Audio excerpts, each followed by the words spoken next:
Marcos, na verdade, quem dita, quem conta os fatos é Pedro.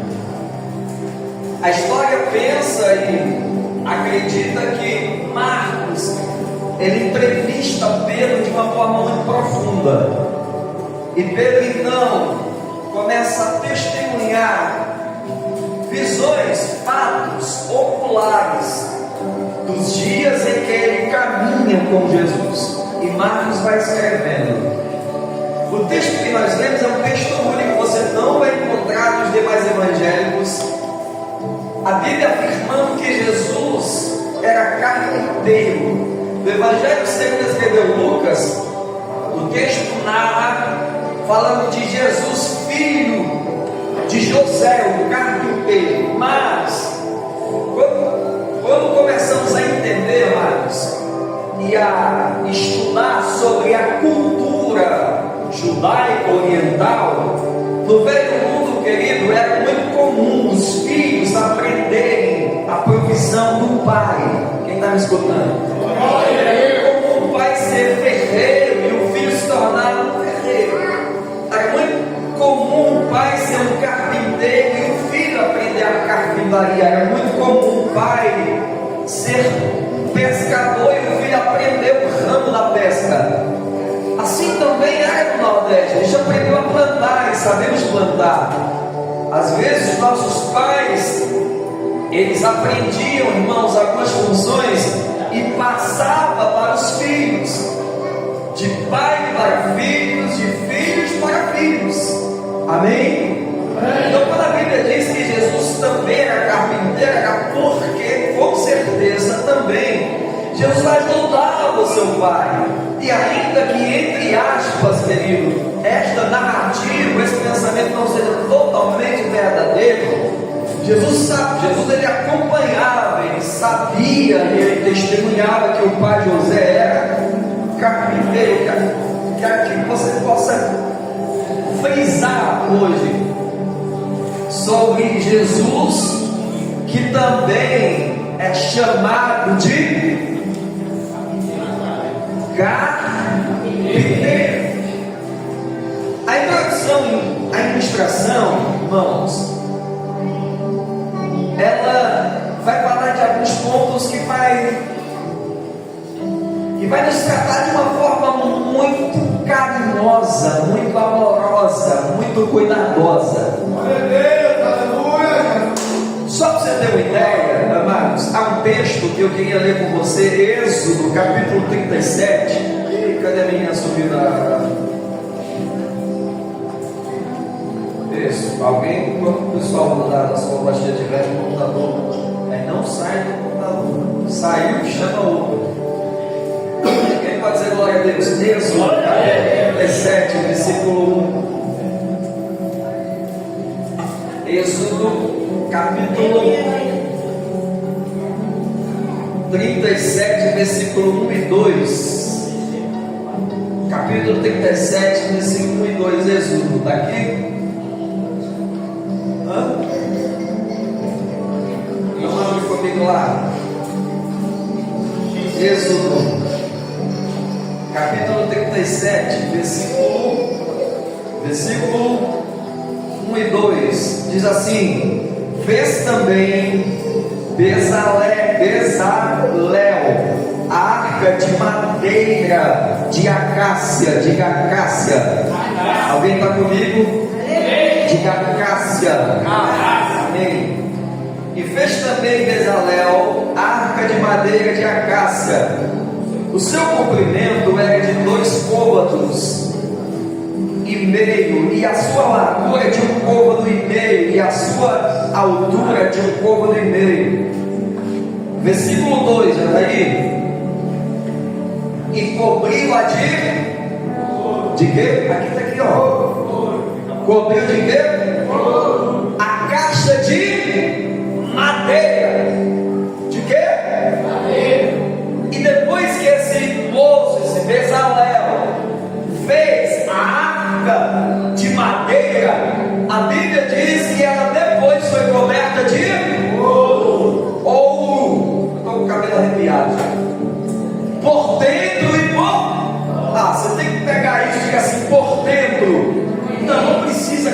de alguém. Coloca a mulher assim, diga assim, por dentro e por fora. Eita glória!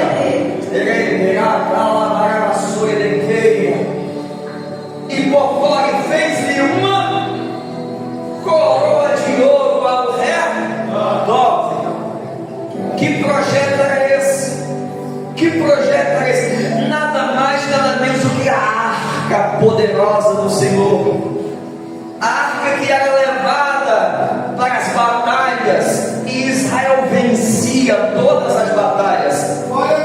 Era o lugar que Deus se manifestava, era a totalidade de Deus na terra. Mas quando olhamos para a placa, sabemos que ela é de madeira. Há rumores que os verdadeiros fatos, e a Bíblia narra que as nações tremiam quando Israel ia para a guerra enfrentá-los, porque sabiam, olha bem, que algo poderoso estava no meio. Não fala que você está me entendendo, a Bíblia diz que quando Israel ia para a batalha, eles levavam a arca de Deus no meio do seu povo, colocavam ela na frente, e Deus guerreava por eles, e o povo de Deus vencia todas as batalhas, porque Deus estava presente. A arca de Deus simbolizava a totalidade de Deus suprema na terra. Deus resolve fazer uma arca. Essa arca é muito popular e famosa, irmãos, em todo o mundo. Mas o interessante, Guilherme, é como ela é feita. Sempre aqui, ó. Aleluia. Glória a Jesus. Em cima. Por que, irmãos, que essa arca é tão famosa? Por que ela representa tanto para Israel?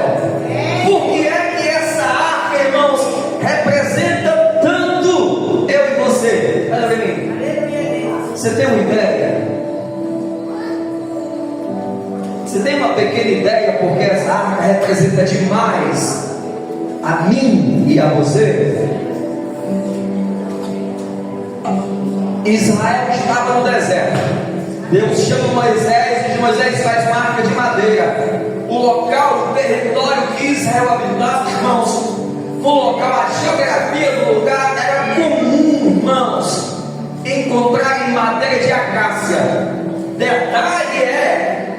Na verdade, detalhe era e é que a acácia, irmãos, era e é uma madeira feia, sem beleza, sem formosura, cheia de nós, cheia de defeitos.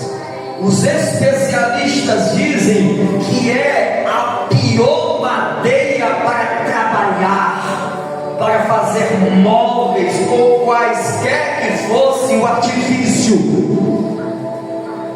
Mas o interessante é que a madeira de acácia também tinha suas qualidades. É uma madeira, irmãos, dura, resistente, madeira que resistia, irmãos, tempo, chuva, vento. Ela não se dissolvia, se destruía facilmente. Ela resistia a muitas pestilências, cupim, vamos dizer assim, você entendeu no plural brasileiro. Tá, pastor, mas eu não estou entendendo. Deus escolheu a madeira de acácia que poucos queriam trabalhar. Mas, irmãos, Deus não enxerga só uma madeira feia, olha para mim. Deus não enxerga apenas uma madeira cheia de nós. Deus não enxerga apenas uma madeira descartável. Ele também enxerga uma madeira resistente, uma madeira firme e valiosa. Pastor, não estou entendendo. A missão de Deus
nó, tem defeito, é marruda, é estressada, é grosso, mas eu escolhi.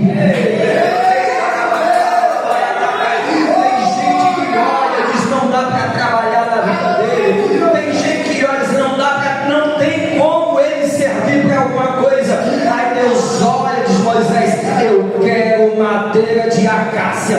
Talvez Moisés retornou e disse: Senhor, o Senhor não quer escolher outra madeira, mas quem escolhe é Deus. Quem escolhe ainda é Jeová. Aleluia! Glória. Fica aqui pertinho, isso.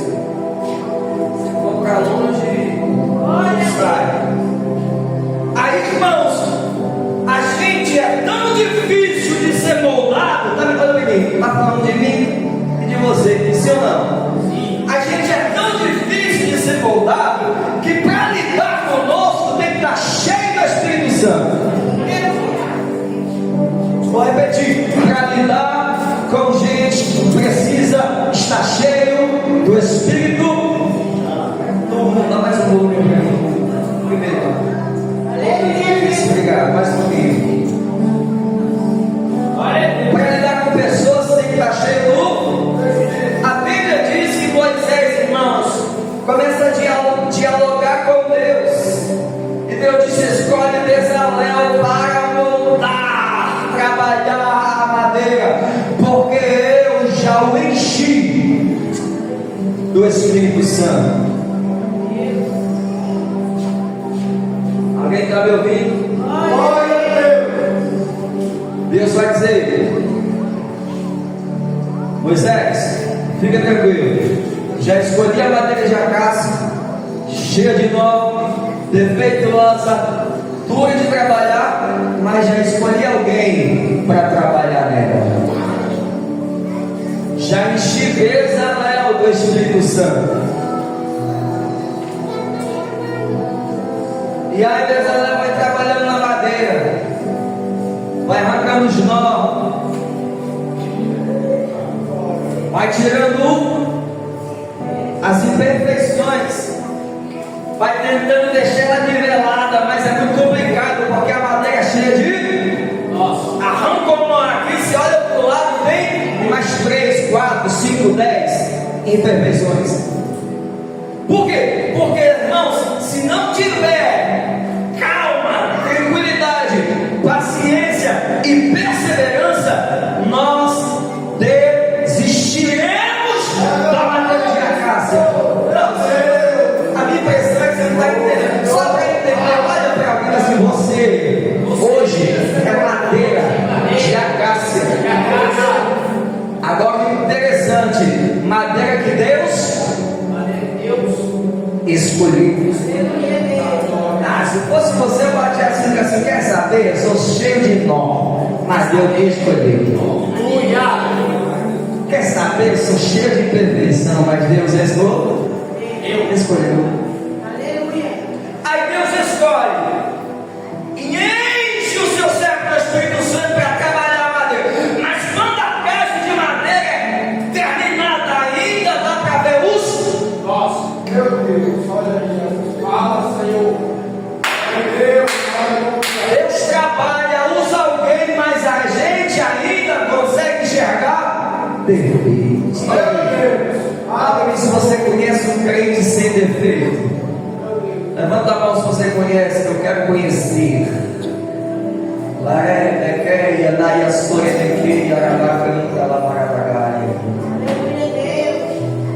Aí Deus termina a sua obra por mãos de Bezalel e diz: Moisés, agora pega ouro e beduma por dentro e por fora. Porque a madeira de acácia representa a nossa natureza pecaminosa. Os nós, as imperfeições, representam os nossos caprichos, mas ainda somos resistentes e somos irmãos, somos uma madeira importante para o rei. Então, Moisés começa a mandar perfumar a arca, a caixa de madeira por dentro e por fora. Porque quando olhamos para a madeira de acácia, ainda que ela esteja trabalhada, eu consigo ver defeito, eu consigo enxergar a natureza pecaminosa, a natureza do homem caído. Mas aí o ouro representa, olha para mim, a natureza de Deus, a perfeição do Altíssimo. É Deus dizendo: olha, tem defeito, é descartável para muita gente, mas eu vou colocar a minha natureza, porque quando olharem para Ele, não verão apenas as imperfeições, verão a minha glória, a minha face, verão a minha presença na vida dele. Fala para o teu irmão, diga: meu irmão, terá dias, diga pelo amor de Deus, diga: meu irmão, terá dias que verão os meus defeitos, diga assim: mas verão dias que presenciarão o Todo-Poderoso usando a minha vida. Tem dias que verão a glória de Deus na minha face.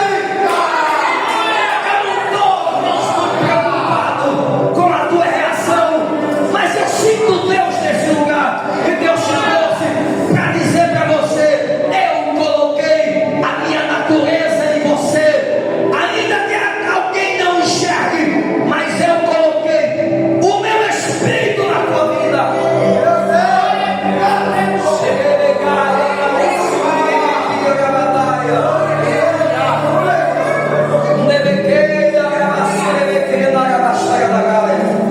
A madeira de acácia é torta, mas tem lobo.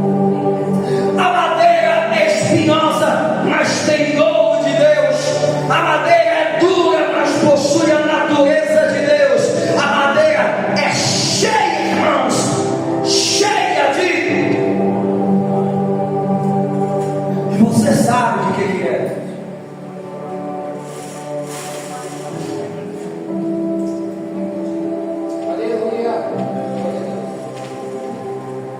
O problema é que tem muita gente que está querendo ser reconhecido, porque a glória de Deus está na sua, exaltado, aplaudido, e esquece que é madeira e que só é uma coisa porque tem a natureza de Deus. Mas a Bíblia faz questão de nos explicar quem somos, quem éramos. Coloca para mim em Isaías 64, versículo 6.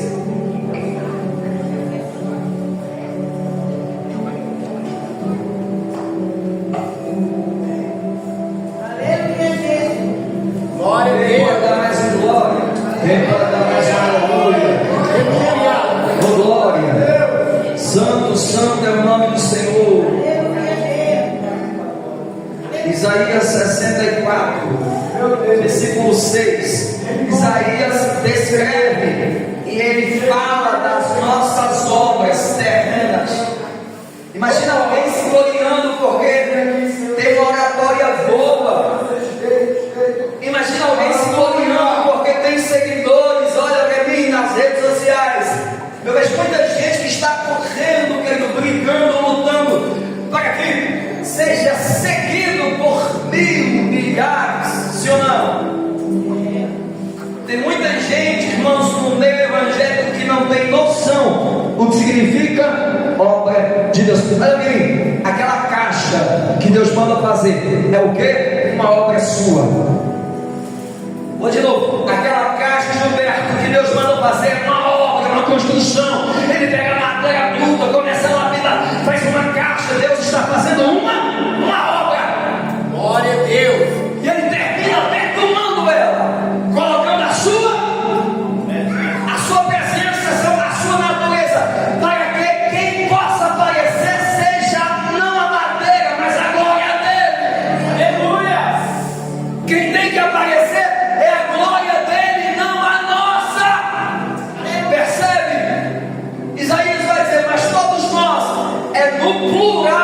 Deus está com vontade, irmão, de pular aqui. Mas todos, o globo terrestre está incluído, mas todos nós somos como imundo, e todas as nossas justiças como trapo de imundícia, e todos nós murchamos como a folha, e as nossas iniquidades como um vento nos arrebatar. Isso aí está dizendo, as nossas obras para Deus é como trapo de imundícia. Quem é mulher sabe o que estou falando. Na época antiga, irmãos, as mulheres não tinham uma tecnologia tão desenvolvida como hoje. Então, no tempo menstrual, elas não usavam um absorvente de última geração como você usa, com abas, confortável, não. Elas usavam pedaços de pano, que chamavam de retalhos ou trapos de pano, e depois que eram usados, eram jogados fora, não se usava. Depois que se usava e jogava fora, esse trapo era chamado de trapo de imundícia. Não mais era usado para nada. Escandalize se você quiser. Isaías está dizendo, as nossas obras humanas para Deus é como trapo de imundícia. Então olha para mim, como posso eu me glorificar na presença dele? Meu Deus, Pai Jesus. Entenda como posso eu me exaltar. Não preciso, eu dou um passo para trás e deixo que a glória de Deus possa aparecer. Eu vou de novo, eu dou um passo para trás, eu recolho a minha humanidade, eu não apareço porque eu sou caixa defeituosa, eu deixo Deus aparecer, eu permito que a glória de Deus possa tomar de conta da minha vida. Eu não falo mais o que quero, mas eu abro a minha boca e digo, Espírito Santo, toma a minha boca, usa a minha vida, toma o meu ser. Aleluia, glória a Deus. Inimiquinha, gravações de quê? Poderoso.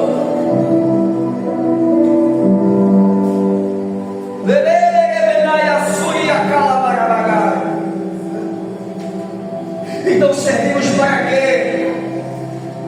Porque, pastor, você está denegrindo as obras humanas, destabilizando o que faço para Deus. Esta não é realmente não é o que parece.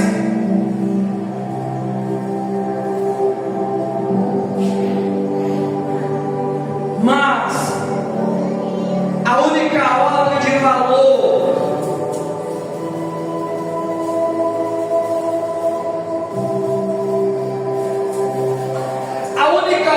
que é recebida, reconhecida e que foi nos dada e que muitos não querem ou se recebem e estão usando pouquíssimo. Que obra é essa?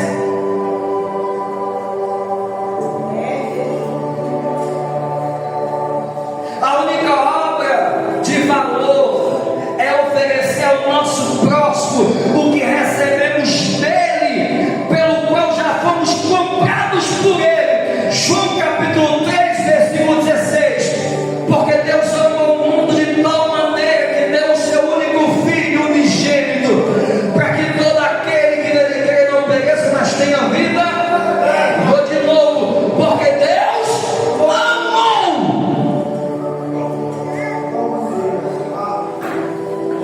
Isto é a natureza de Deus. Somos a casca de madeira de acácia,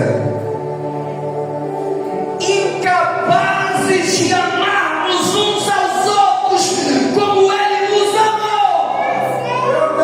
Mas sabendo Deus da nossa incapacidade, nos deu o Espírito Santo da verdade, que nos convence do juízo, do pecado, da iniquidade, da mentira, da inveja, da porfia. A esperança de Deus é que, colocando a sua natureza em nós, possamos nos parecermos com o seu Filho e amarmos uns aos outros como Ele nos ama.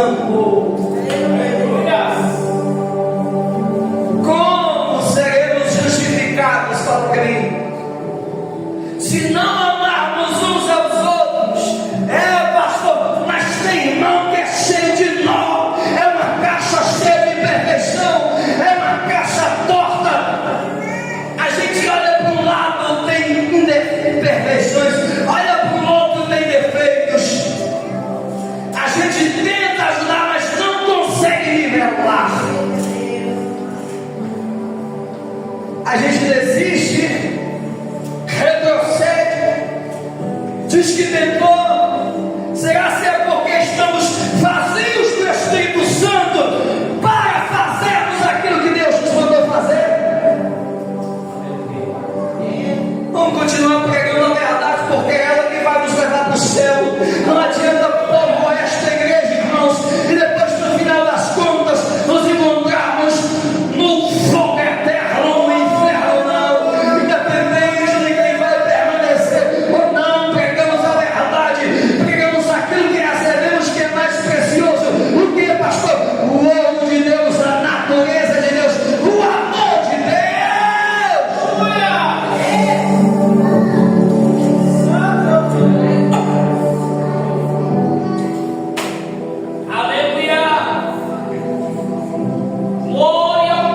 Tem pessoas que não vão ser ganhas, evangelizadas, conquistadas pela minha obra humana, o jeito de falar, de me vestir. Elas precisam enxergar a natureza do Altíssimo em mim. Isto vai conquistá-las.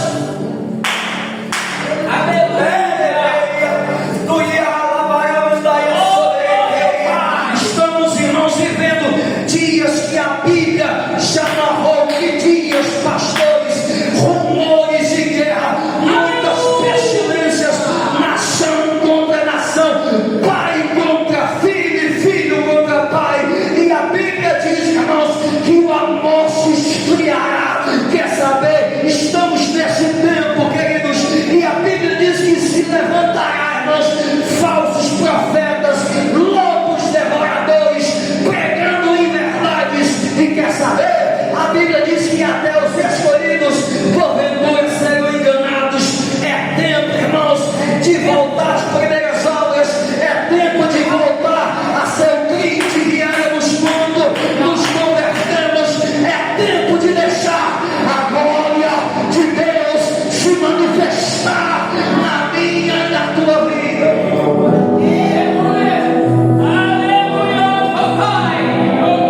Desculpa, mas eu vejo muita gente, querido, desistindo, retrocedendo, e eu não as culpo, eu as entendo. Eu não as culpo, eu entendo. Talvez é falta de ser cheio da glória de Deus. E não é porque não queremos, é porque os artifícios cotidianos têm roubado o tempo de Deus para conosco. A gente não tem mais tempo para ficar meia hora de joelhos. A gente não tem mais tempo na semana de se consagrar para que possamos ser cheios. A gente não tem tempo para Deus. Temos tempo para tudo e para todos. E aí na hora, irmãos, que precisamos estar cheios, não estamos. Logo a presença de Deus não está, irmãos. Por quê? Porque a descartamos.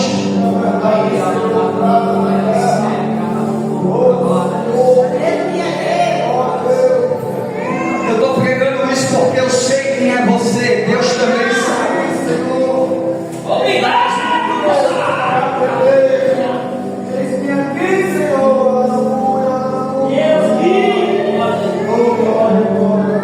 Eu estou pregando isso porque eu sei quem você é e Deus também sabe. Ei, olha para mim, ó, você não está aqui por acaso. Não existe acaso no reino de Deus. Talvez você está dizendo, estou frequentando, mas a qualquer momento eu vou sair, vou embora. Não. Deus não brinca de ser Deus. Deus não é menino. Deus não é político para dizer que vai fazer e depois não cumprir. Ele é fiel e poderoso, mas nós precisamos tomar as nossas atitudes. Que atitude? Permitir que o ouro de Deus, permitir que a natureza de Deus possa estar, irmãos, na minha cara, na minha vida, na minha casa, aonde quer que eu pise, que Deus possa se manifestar e alguém possa ver o brilho dele em você.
irmão, se começar a pedir, Deus vai batizar, Deus vai renovar.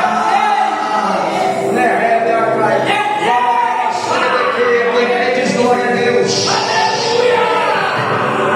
Tem uns gravetinhos de Deus no nosso meio. Aqueles gravetinhos que você não precisa soprar muito. Você só faz assim, ó. E ele pega. Ele começa a dar glória. E daqui a pouco quem está perto começa a glorificar também.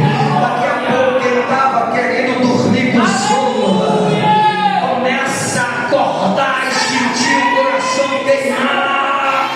Porque esse lugar é lugar de fogo de Deus, de presença de Deus. Essa igreja é pentecostal. Então, se você quiser glorificar, glorifica. Se levantar, de levantar da cadeira, levanta. Não se preocupa de quem conquista do teu lado.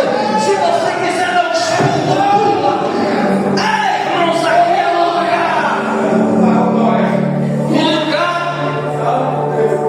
lugar que somos moldados. Lugar que somos, irmãos, cuidados. Aleluia! Lugar que nós somos revestidos. E o que eu amo mais, lugar que nós somos tratados. Se você tem essas qualidades, vai se identificando aqui, ó, no teu coração. 1 Coríntios capítulo 13. Não pode ser, não vou parar com o tema. Diz assim: lembra comigo versículo 1. Ainda que eu falasse a língua dos e dos anjos, e não tivesse ouro.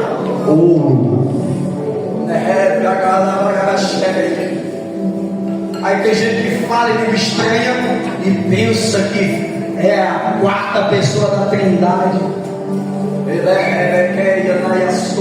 Se eu falo em língua estranha, mas não tenho amor, para nada serve.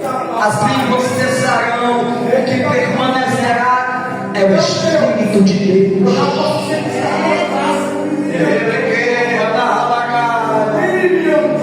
E não tivesse amor, seria como metal que soa, ou como sino que tine. Próximo, vai colocando, é o 3. E ainda que tivesse o dom de profetizar, cadê os profetas? Povo, irmãos, que profetiza e é dom, é de Deus, mas não adianta profetizar e no outro dia não perdoar, usar o zorro, pregar essa Santa Ceia. Vai doer, mas vai curar, não adianta entregar uma palavra poderosa e no outro dia não perdoar.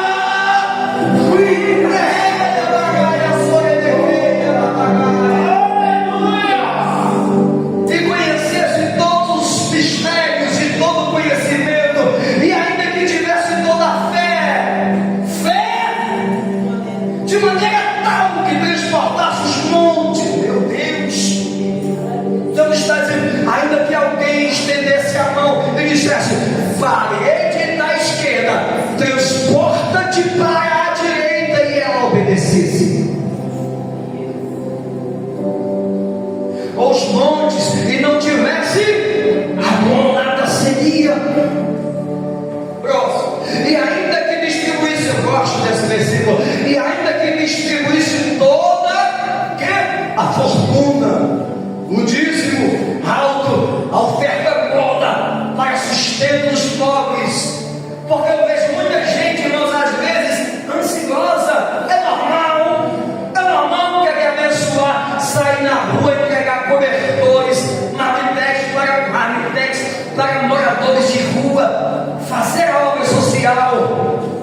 Como está dizendo, ainda que nós distribuíssemos todos os nossos sustentos aos pobres, ainda que entregasse o meu corpo para ser queimado e não tivesse amor, nada disto. Nagabaia, eu estou sentindo Deus de uma maneira rica aqui, poderosa. O amor é sofredor. A pastor, estou sofrendo, porque é difícil amar quem não me ama. O Espírito Santo está dizendo: persevera. A gente sofre, o amor é sofredor, sim ou não, irmãos? O amor é benigno, o amor não é invejoso, o amor não trata com leviandade, não se ensoberbece.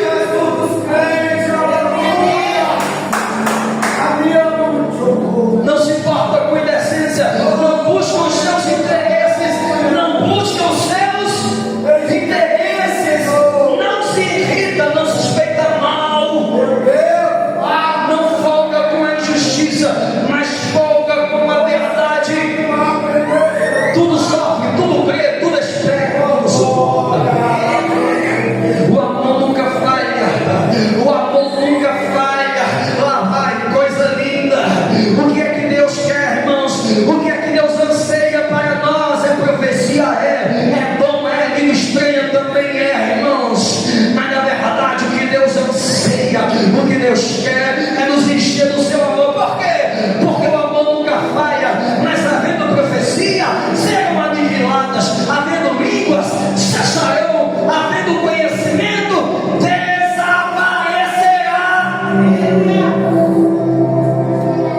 Porque em parte conhecemos e em parte profetizamos. Próximo. Mas quando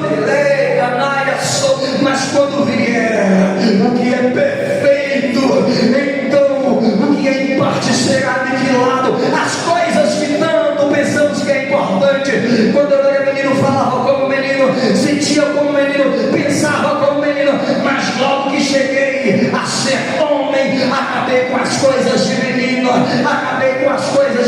porque agora vemos por espelho em enigmas, mas então veremos face a face.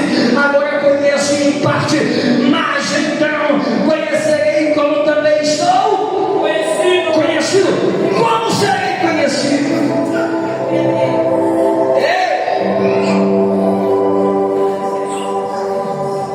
Olha para mim. Como eu serei conhecido? Como entenderão, acreditarão que eu sou homem de Deus? Eu profetizando,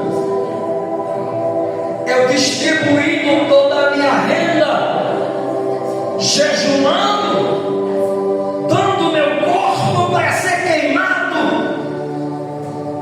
É assim que seremos reconhecidos como homens e mulheres de Deus. Agora, pois, permaneço na fé e na esperança e o amor. Estes três, mas o maior,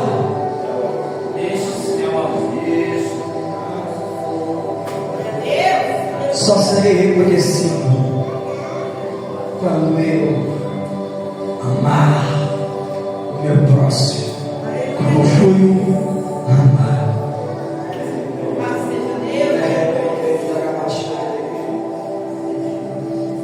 Coloca para mim, estamos finalizando João capítulo 13, versículo 34.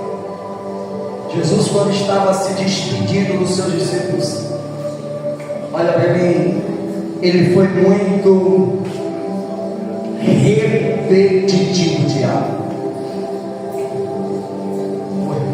Vou de novo. Jesus, quando estava talvez poucas horas de ser, irmãos, levado para ser açoitado e crucificado, ele prega a sua maior e mais importante mensagem para os seus discípulos. Ele começa em João capítulo 13, versículo 34. Versículo 13, 34 diz assim: um novo mandamento vos dou, que vos ameis uns aos outros, como eu amei a vós, que também vós uns aos outros vos amei. Jesus vai, irmãos, continuar pregando, e agora no capítulo 15 do mesmo evangelho de Jesus que escreveu João, capítulo 15,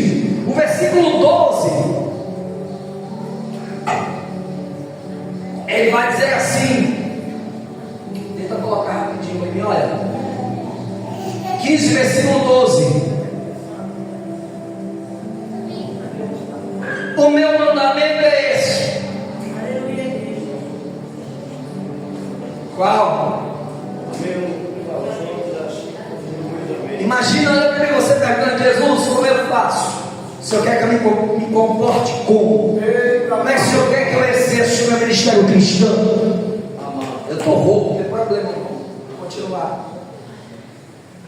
O meu mandamento é esse: que vos ameis uns aos, e assim como eu vos amei. Ele continua pregando o capítulo 15, versículo 16 e 17. Olha o que está escrito: não me escolhestes vós a mim, mas eu vos escolhi a vós e vos nomeei, para que vades e o vosso fruto permaneça, a fim de que tudo quanto em meu nome pedis para o Pai, Ele vos conceda. Aí tem gente que começa: eita glória, eita que Jesus me escolheu. Esquece, irmãos, de ler os demais versículos, esquece de ler pelo texto. A gente não tem tempo mais, irmãos, de parar para ouvir Jesus falando. A gente pega um versículo e muitos nem pegam todo o versículo. Pega a parte C do versículo porque ele convém, pega a parte B do versículo porque ele convém, pega um versículo, irmãos, que nem entende, mas alguém pregou, falou e ele colocou no coração. O versículo 17, Jesus vai dizer assim, versículo 16, escuta isso, ele vai dizer assim: você não queria estar na minha presença, mas eu fui lá, peguei pelo braço, fui lá e disse: Letícia, eu quero você na Maranata. Esqueci o nome do varão, Rodrigo. Você não queria, Rodrigo? Se a gente pudesse escolher, não se escandalize, eu não estaria aqui sofrendo essa pressão, porque não é uma pressão violenta nesses dias. Mas Jesus disse assim: você não queria, mas eu escolhi e te deu um nome. Aleluia! E você vai dar culpa, rapaz. Versículo 17: isto vos mando.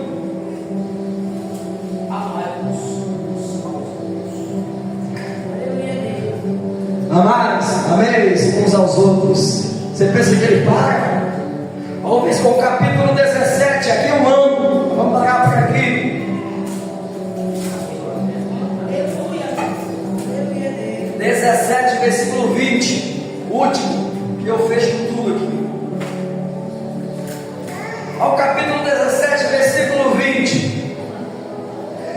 E não rogo somente por estes, quem eram os que estavam com ele no momento. Jesus está fazendo a sua declaração. Ele está dizendo: agora eu rogo não só por vocês, mas por estes também. E não rogo somente por estes, mas também por aqueles que pela tua palavra eu te creio. Próximo. Para que, eu amo isso.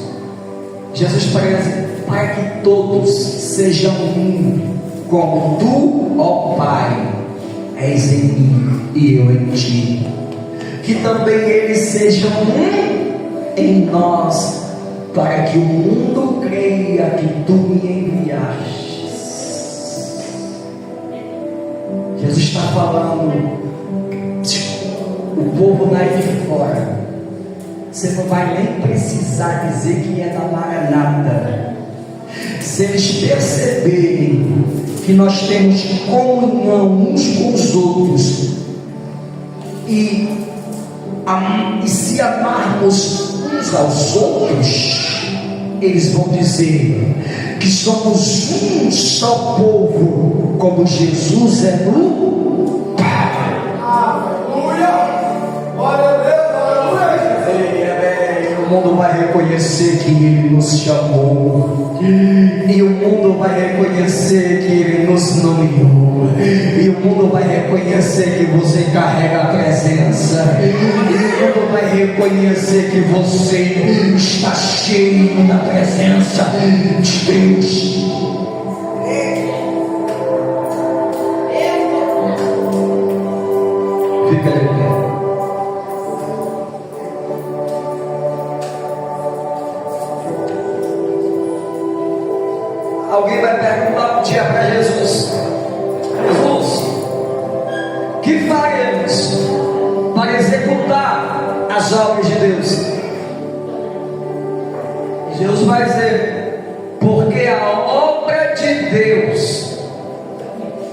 este, que creiais naquele que o Pai vos enviou.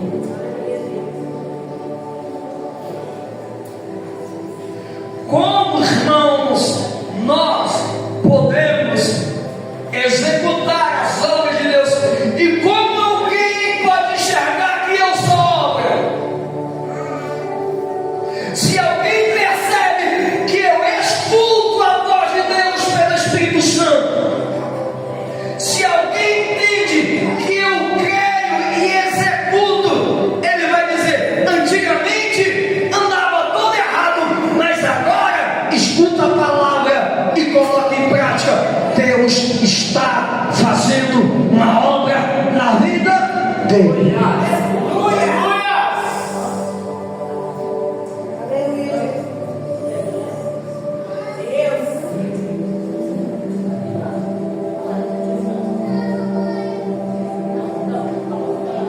Agora ficou pesado, eu preciso terminar com essa frase que o Espírito Santo me mandou escrever.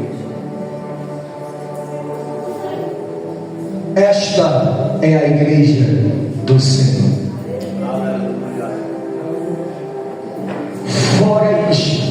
Fora este proceder, não se poderá nomear como igreja de Jesus Cristo. Pastor, mas eu sou problema. Se ainda é caixa toda torta. Mas não esqueça, Deus perdoou por dentro e por fora.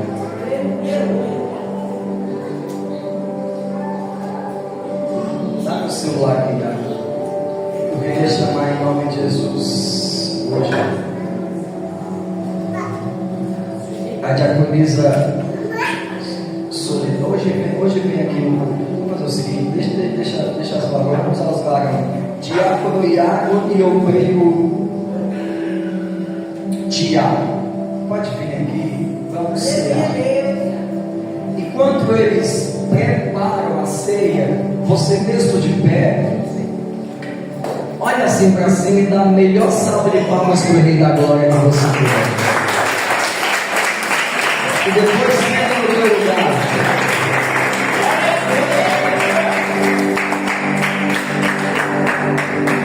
Senta no teu lugar e começa a meditar, começa a dizer: